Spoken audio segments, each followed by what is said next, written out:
Flatstock is the largest international gig poster festival. It was started by the API back in about 2001, I think, and has grown since then. The way Flatstock came about was there was a website called gigposters.com. This would have been 13 years ago. People were kind of hemming and hawing about how they can't get recognized for making art. No galleries would let them do shows or ask them to do shows, and Frank Kozik said, why don't you guys quit bitching and just do your own show? And everybody's like, no one's gonna do that. And he said, I'm gonna throw a show. Who wants to show up? It'll be in San Francisco. The first Flatstock happened in San Francisco in 2002.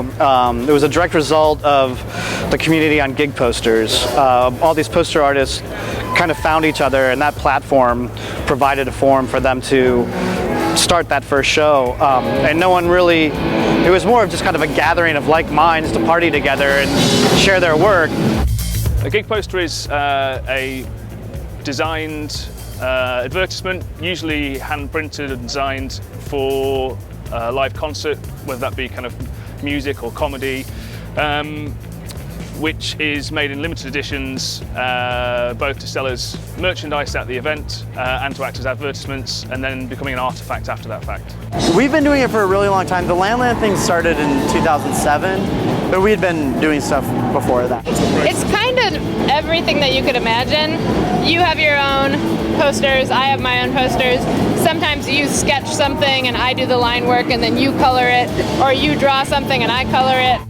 My process, when I start most projects, I try to work with the band's lyrics from their most recent releases. I try to base everything on the band and make the aesthetic based on what's relevant for them. We all work slightly different. The ultimate end result is the same thing, but whether we start with an illustration or a photo, it all ends up getting blended into the computer for outlaying our separations, and then we outlay every layer in one separate layer and screen print all of our work. We don't do anything that's not screen printed in the poster world. What makes British gig poster art special for me is probably the sense of community that is attached to the scene. I mean, compared to the US, which is, a huge country with artists spread out across the whole of the States. The UK is comparatively small, so we've been able to set up a great network and community of artists that are supportive, but that kind of motivate and also kind of push each other to sort of work harder and do the best work possible. To the credit of the guys from the UK, you guys got hyper organized and started doing a lot of really great work and coming across to the US versus just hanging out in Europe for years in Germany and then ultimately in Barcelona. The UK poster scene, the US poster scene seem to slowly be kind of jiving together, but the UK scene's still probably about 15 years behind what the US is.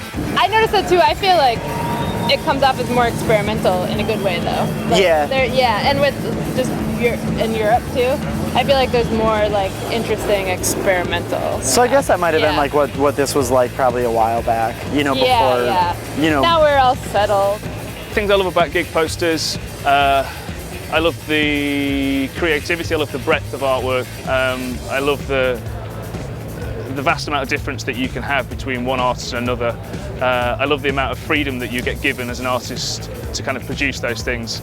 I genuinely believe that gig posters are some of the most exciting and vibrant work being made in any art medium.